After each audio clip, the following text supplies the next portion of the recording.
Ideally, the answer to this question would be provided by tracing the pathways that mediate the effects of meditative practices on the body and nervous system.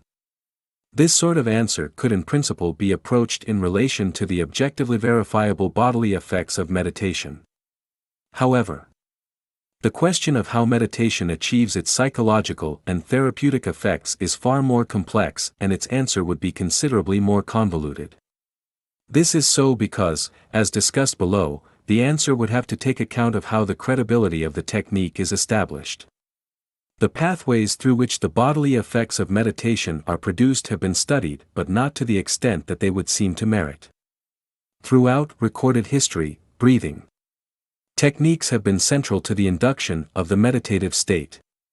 It seems highly probable that the breathing exercises required of meditational aspirants are importantly implicated in producing both its physical and psychological effects. An obvious pathway for both classes of effects is through alterations in blood chemistry. That modifications of breathing patterns may influence psychological state through this route is indicated clearly in studies of the hyperventilation syndrome.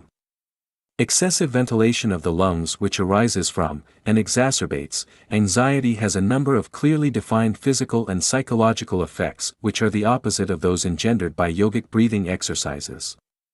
When these breathing exercises are coupled with exclusive concentration on rhythmic respiration or the repetition of a mantra, a vacant and relaxed state of consciousness is apparently produced.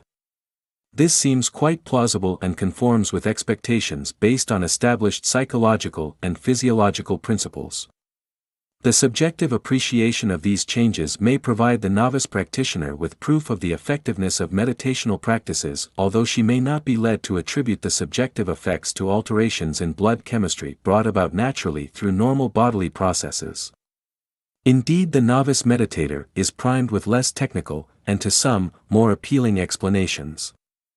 The capacity to produce a discriminable change in consciousness by following a behavioral prescription provides the practitioner with proof of the power of self-control, and a conviction in the validity of promised but yet to be experienced effects.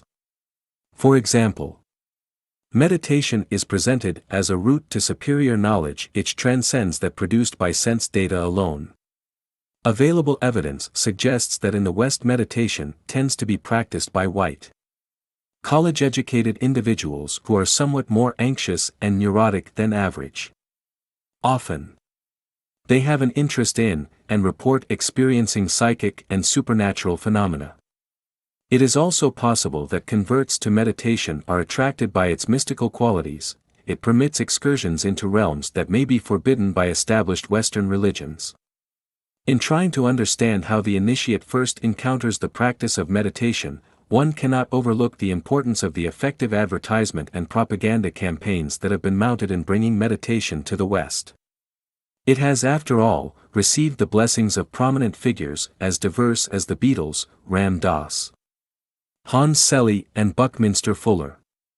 Meditation grew most vigorously in the West during the Cultural Revolution of the 1960s and 1970s.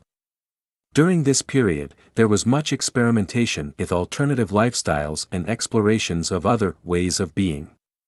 Meditation was offered as a socially sanctioned alternative to drugs for achieving altered states of consciousness and was brought to a wider audience through popular music, television programs, and films. As mentioned earlier, the respectability of meditation in the West has also been established by presenting it in the context of scientific investigation. Papers in highly respected scientific journals by prominent researchers have provided evidence that may be wholly convincing to the layman.